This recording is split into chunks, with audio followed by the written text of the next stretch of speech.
කොහොමද ඔයාලට?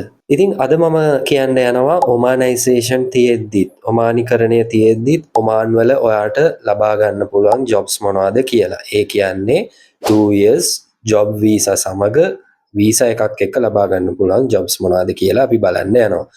ඉතින් ලිස්ට් එකක් තියෙනවා මම කියාගෙන යන්නම්. මම හිතනවා ඔයාට මේක වැදගත් වෙයි කියලා. ජොබ්ස් ටික තමයි farmers, civil engineers, electrical engineers, mechanical engineers, data center engineers, network engineers, cyber security engineers, cloud engineers, oil and gas engineers, doctors, nurses, specialized technicians, maintenance jobs, domestic jobs, teachers, accountants, ඔය වගේ job categories වල තාම අපේ කට්ටියට නැත්නම් ලංකාවේ අයට Jobs තියෙනවා. ඉතින් මේක තව විස්තරාත්මකව මම කතා කරන වීඩියෝ එකක් කරන්නම්.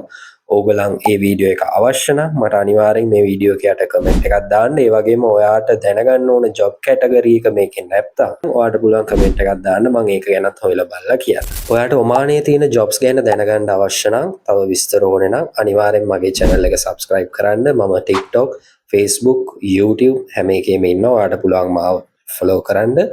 channel එකේ නම ශිරාන් vlogs කියලා තියෙනවා.